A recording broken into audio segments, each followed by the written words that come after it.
नमस्कार मुलांनो, Excel tuition Goa board या चॅनलमध्ये आपले सर्वांचे स्वागत आहे. या व्हिडिओत इयत्ता 7वीच्या बागेश्री या नवीन पाठ्यपुस्तकातील 8वा पाठ अंकुर वाचनालय या पाठाचे या व्हिडिओत वाचन करणार आहोत. मुलांनो, जर तुम्हाला एक्सेल ट्युशन गोवा बोर्ड हा चॅनल व त्यातील कंटेंट आवडले असल्यास जरूर तुमच्या मित्रांना शेअर करा आणि अशाच नवनवीन व्हिडिओंसाठी सबस्क्राईब करा एक्सेल ट्युशन गोवा बोर्ड. आणि मुलांना तुम्हाला विनंती आहे की व्हिडिओ पूर्ण पहा, मध्ये स्किप करू नका. तर आता पाठ 8वा अंकुर वाचनालय या पाठाचे वाचन करण्यास सुरुवात करूया. मिहिका आईबरोबर सामानाची आवराआवर करीत होती. आईने तिला कपाटातील पुस्तके बॅगमध्ये भरायचे काम दिले होते. पुस्तके बॅगेत भरत असताना एका पुस्तकाने तिचे लक्ष वेधले. त्या पुस्तकाचे नाव होते वाचाल तर वाचाल. तिला नवल वाटले. तिने जवळच उभ्या असलेल्या बाबांना विचारले, बाबा, वाचाल तर वाचाल म्हणजे काय हो? मिहिका, एक मुलगी आहे, ती आपल्या आईसोबत सामानाची आवराआवर करत होती. आईने तिला कपाटातील पुस्तके बॅगमध्ये भरायचे काम दिले होते. पुस्तके बॅगेत भरत असताना तिचे लक्ष एका पुस्तकाकडे गेले. त्या पुस्तकाचे नाव होते वाचाल तर वाचाल. तिला खूप नवल वाटले, म्हणजे आश्चर्य वाटले आणि तिने जवळच उभे असलेल्या बाबांना विचारले की, बाबा, वाचाल तर वाचा याचा अर्थ काय? मिहिका, वाचनामुळेच तर आपल्याला जगाचे ज्ञान मिळते. संकटाच्या वेळी हेच ज्ञान आपल्याला मार्ग दाखवते. म्हणूनच म्हणतात वाचाल तर वाचाल. म्हणजे जर तुम्ही रीड केलं तरच तुम्ही वाचणार, म्हणजे सेफ राहणार, असं बाबांनी सांगितलं. वाचन केल्यामुळे आपले ज्ञान वाढते. आपल्याला जगातल्या प्रत्येक गोष्टीचे ज्ञान मिळते व आपण प्रत्येक संकटावर मात करू शकतो.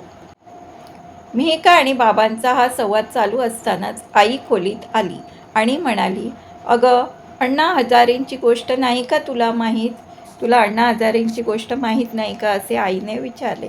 कुठली? मिहिका आठवू लागली. म्हणजे ती कुठली गोष्ट ती आठवू लागली, म्हणजे रिकलेक्ट करू लागली. त्यांनी स्वामी विवेकानंदाचे पुस्तक वाचले आणि त्यांच्या मनात आलेले नकारात्मक विचार दूर झाले. म्हणजेच निगेटिव्ह जे विचार आपल्या मनात येतात ते दूर झाले. पुढील काळात त्यांनी स्वतःला समाजसेवेला वाहून घेतले, म्हणजे सोशल वर्क करायला लागले. ते मिहिका, वाचनात अशी जबरदस्त शक्ती असते की जी तुमची विचारधारणा योग्य दिशेला नेऊ शकते. बरं, आवरूया आता, ट्रक यायची वेळ झाली. म्हणजे वाचनामुळे कोणकोणते फायदे होतात ते आईने सांगितले. वाचनात एक जबरदस्त शक्ती असते जे आपले विचार बदलू शकते, आपल्या विचारांना चांगली योग्य दिशा देऊ शकते. बाबांच्या कंपनीत काहीतरी बिनसले आहे. आता आपण पेडणे सोडून मडगावला आजोबांच्या घरी राहायला जाणार. बाबा तिथे नव्याने आपला व्यवसाय उभा करणार. म्हणजे बाबांच्या कंपनीत काहीतरी प्रॉब्लेम झाला आहे, त्यामुळे त्यांना पेडणे सोडून मडगावला त्यांच्या आजोबांच्या घरी जायला लागणार आहे व तिचे बाबा पुन्हा नव्याने मडगाव येथे व्यवसाय सुरू करणार आहेत, म्हणजे आपला बिझनेस सुरू करणार आहे. मिहिकाच्या बाबांनी ट्रकमधून सामान पाठवले. ट्रकच्या मागोमाग मिहिका आणि तिचे आई बाबा आपल्या गाडीतून निघाले. त्यांना मडगावला येऊन 8-10 दिवस होऊन गेले होते. मिहिकाला नवीन शाळेत प्रवेश मिळाला होता. म्हणजे तिला मडगावमधील नवीन शाळेत तिने ॲडमिशन घेतले होते. गणवेश म्हणजे युनिफॉर्म, पुस्तके अशा वस्तू आणून झाल्या होत्या. 2 दिवसापूर्वीपासून तिच्या बाबांचा स्वतंत्र व्यवसायही सुरू झाला होता. त्यांना मडगावमध्ये येऊन 8-10 दिवस आले होते व 2 दिवसापूर्वी तिच्या वडिलांनी आपला व्यवसाय बिझनेस सुरू केला होता.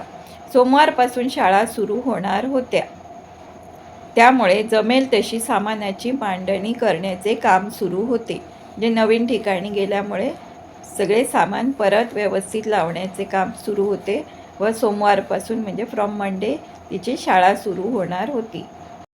शनिवार असल्याने मिहिकाची आई आणि काकू बाहेर गप्पा मारीत बसल्या होत्या, म्हणजे त्या गोष्टी करत होत्या. केतकी ताई मिहिकाला तिची खोली आवरायला मदत करीत होती.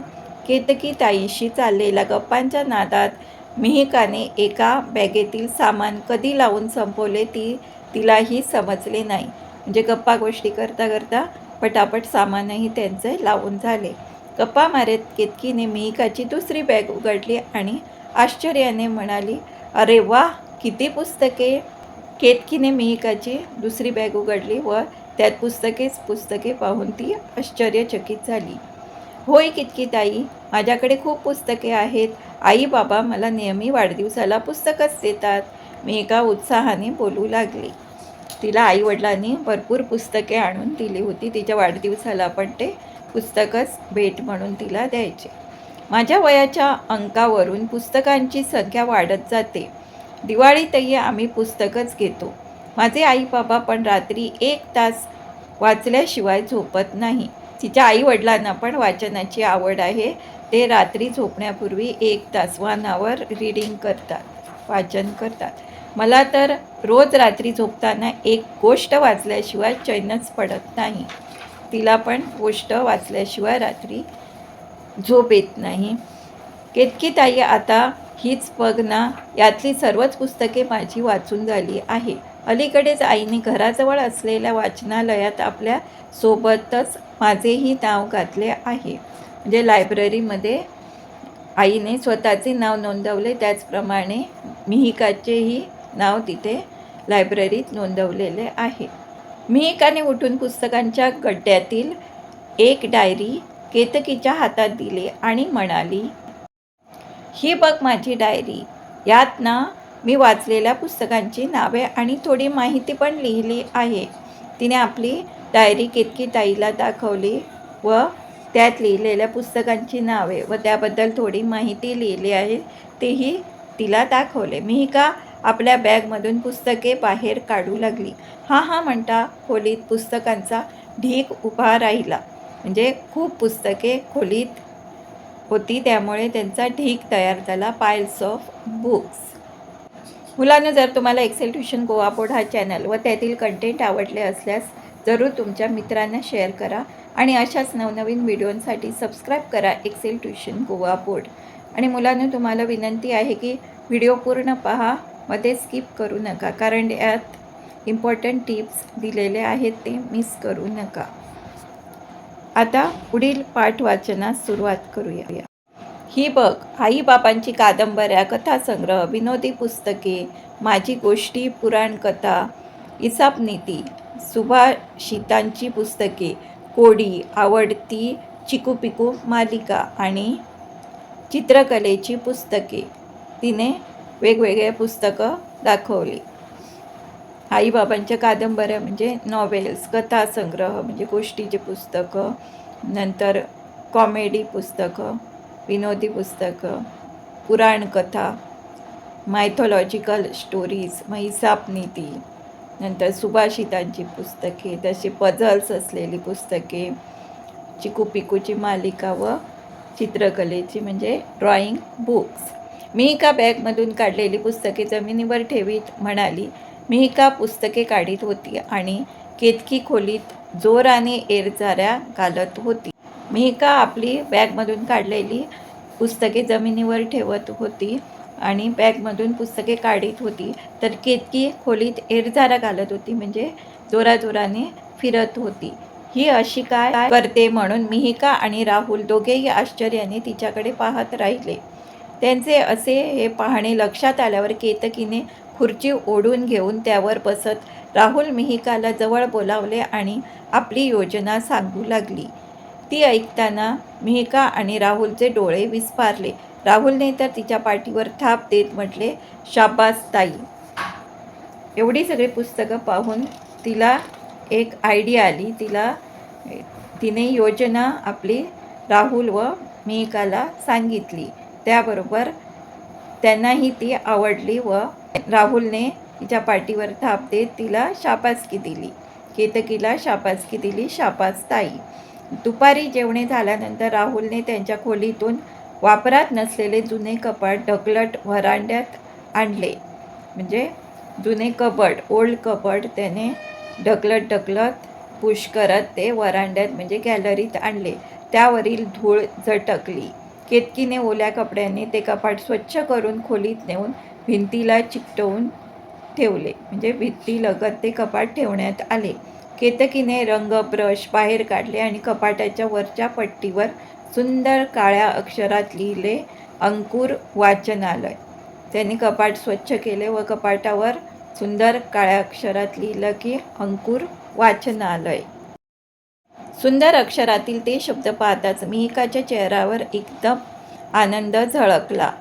अंकुर वाचनालय हे शब्द पाहिल्यावर मिहिकाच्या चेहऱ्यावर आनंद झळकला. ती हॅप्पी झाली, खुश झाली. राहुलने आपल्या संगणकावर बसून एक पत्रक तयार केले. अंकुर लहान मुलांचे वाचनालय असे मोठ्या अक्षरात वर लिहिले आणि मग तिघांनी मिळून ठरविलेले काही नियम त्याखाली असे टाईप केले. इथे खाली दिलेलं आहे त्याप्रमाणे ते नियम व अटी आहेत जे अंकुर वाचनालयासाठी ठरवले गेलेले आहेत. तर तो लिहिलेला बोर्ड असा आहे, अंकुर लहान मुलांचे वाचनालय. नियम व अटी: फक्त 30 रुपये वर्गणी भरून वाचनालयाचे सदस्य होता येईल. म्हणजे फक्त 30 रुपये भरून आपल्याला या लायब्ररीचा मेंबर होता येईल. दुसरा नियम: नेलेले पुस्तक एका आठवड्यात परत केले नाही तर 10 रुपये दंड. म्हणजे एका आठवड्यात एका वीकमध्ये ते पुस्तक रिटर्न दिलं पाहिजे, नाहीतर 10 रुपये फाईन पडणार. तिसरा नियम: वाचनालयाच्या वेळेतच पुस्तके दिली घेतली जातील. म्हणजे दिलेल्या वेळेतच पुस्तकाची देवाणघेवाण होईल. चौथा नियम होता, पुस्तकावर पेन्सिलने, शाईने वा अन्य रंगाने खुणा करू नयेत. म्हणजे पुस्तकांवर स्क्रिबलिंग करायचं नाही किंवा काही सिम्बॉल्स वगैरे लिहायचे नाही, टिक मार्क्स करायचे नाही. पाचवा नियम होता, पुस्तकांची पाने दुमडू नयेत, पुस्तकांची पाने फोल्ड करू नयेत. सहावा नियम आहे, पुस्तके नाजूकपणे हाताळावीत इत्यादी. वाचनालय सोमवारपासून सुरू होईल. वेळ: रोज संध्याकाळी 5 ते 7. पत्ता: शारदा निवास, श्री विलास नाईक यांचे घर. मुलांनो, जर तुम्हाला एक्सेल ट्युशन गोवा बोर्ड हा चॅनल व त्यातील कंटेंट आवडले असल्यास जरूर तुमच्या मित्रांना शेअर करा आणि अशाच नवनवीन व्हिडिओसाठी सबस्क्राईब करा एक्सेल ट्युशन गोवा बोर्ड. आता पुढील पाठ वाचनास सुरुवात करूया. मनाप्रमाणे पत्रक तयार झाले, म्हणजे पॅम्पलेट तयार झाले. त्यांनी घरातीलच प्रिंटरवर त्याच्या काही प्रती छापून घेतल्या. म्हणजे प्रिंटरवर, आपल्या घरात प्रिंटर होता त्यावरच त्याने आणखीन त्याच्या कॉपीज काढल्या. लगेचच आपल्या घरालगत असलेल्या 15 इमारतीच्या मोठ्या वसाहतीतील सचिवांच्या, सेक्रेटरीच्या परवानगीने तिघांनी मिळून एक एक प्रत त्या इमारतीच्या नोटीस बोर्डावर लावली. म्हणजे तिथे काही बिल्डिंग्स होत्या, 15 बिल्डिंग होत्या. त्यांच्या सेक्रेटरीची परवानगी घेऊन, परमिशन घेऊन एक एक पत्रक त्या बिल्डिंगच्या नोटीस पत्रावर तिघांनी मिळून लावले. दुसऱ्या दिवशी राहुलने शेजारच्या दुकानात जाऊन तयार केलेल्या पत्रकाच्या काही छायाप्रती करून आणल्या. म्हणजे आणखीन काही झेरॉक्स आणल्या शेजारच्या दुकानातून. वसाहतीत रोज पेपर टाकणाऱ्या अमित दादाला सांगून प्रत्येक पेपरमध्ये एक पत्रक घातले आणि अंकुर वाचनालयाची जाहिरात पेपर सोबतच संपूर्ण वसाहतीत पोचली. आणि न्यूजपेपर टाकणारा अमित दादा होता, त्याला सांगून प्रत्येक न्यूजपेपरमध्ये एक पॅम्पलेट असे घातले आणि अंकुर वाचनालयाची ॲडव्हर्टाइजमेंट त्यांनी संपूर्ण तिथल्या लोकवस्तीत केली. ठरल्याप्रमाणे सोमवारपासून मोठ्या उत्साहात मुलांचे अंकुर वाचनालय सुरू झाले. वाचनालयात नाव नोंदविल्यानंतर मुलाचे, म्हणजेच वाचनालयाच्या सभासदाचे नाव, पत्ता आणि संपर्क क्रमांक यांची नोंद ठेवण्यासाठी केतकीने एक छान वही केली होती. म्हणजे जे जे कोण मेंबर्स होणार त्यांचं नाव, ॲड्रेस आणि त्यांचा मोबाईल नंबर, संपर्क करण्यासाठी मोबाईल नंबर याची नोंद करून ठेवण्यासाठी एक छान नोटबुक ठेवली.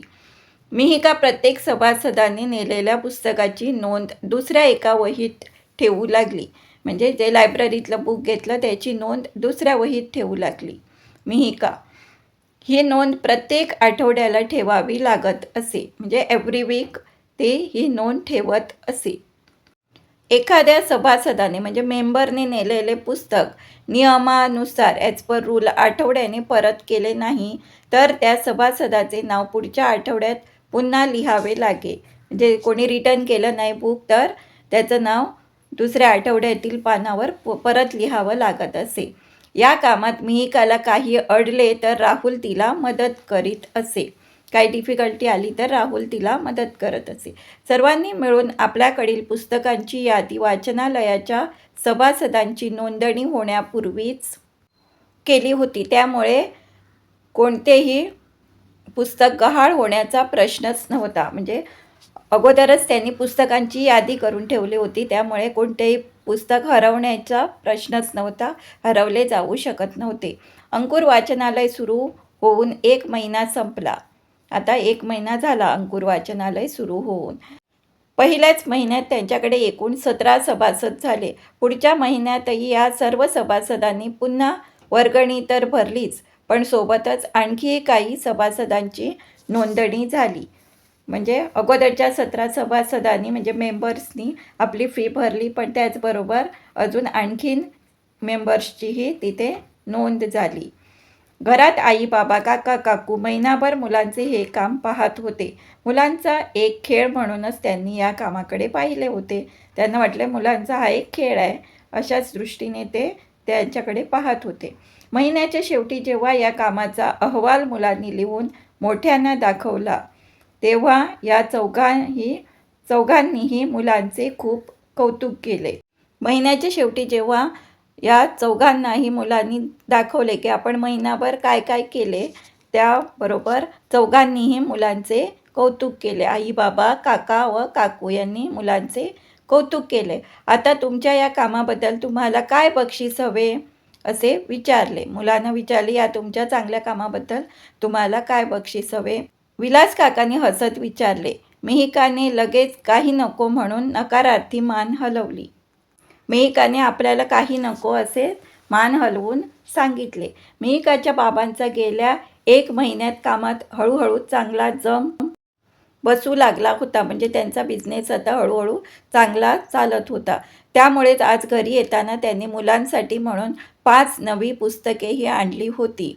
त्यांनी आणलेला पुस्तकांचा गठ्ठा मिहिकाच्या हातात दिला आणि म्हटले. त्यांनी 5 नवीन पुस्तके आणली आणि त्याचा गठ्ठा मिहिकाच्या हातात दिला व ते म्हणाले, हे घ्या आमच्याकडून बक्षीस. मिहिकाने उत्साहानेच तो पुस्तकांचा गठ्ठा हातात घेतला आणि राहुल दादा आणि केतकीताईला दाखवला.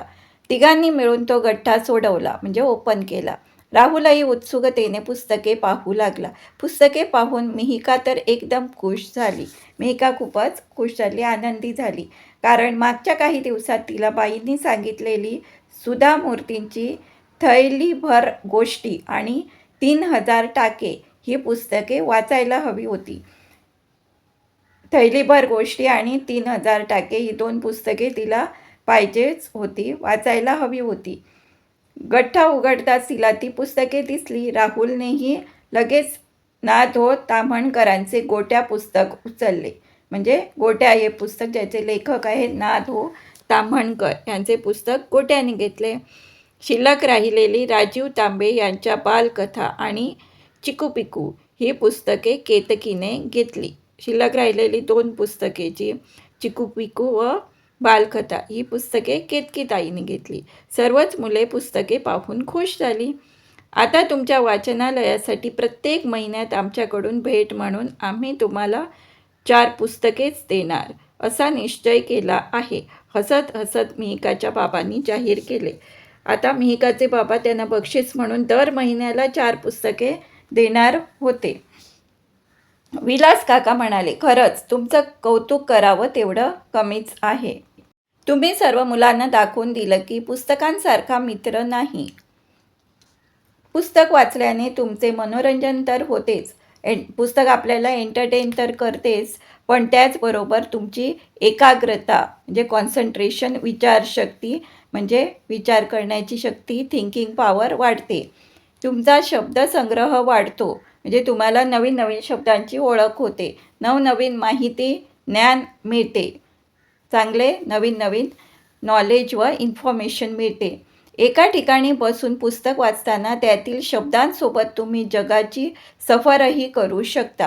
म्हणजे पुस्तक वाचता वाचता त्या पूर्ण परिसराचा आपल्या डोळ्यासमोरून जातो. अशा या पुस्तकांच्या सहवासात राहाल तर तुम्ही खूप काही मिळवाल. म्हणून अशी पुस्तके तुम्हाला प्रत्येक महिन्याला देण्याचे आम्ही ठरवले आहे. अरे वा, मस्तच, म्हणत सर्वांनी आनंदाने एकमेकांना टाळ्या दिल्या.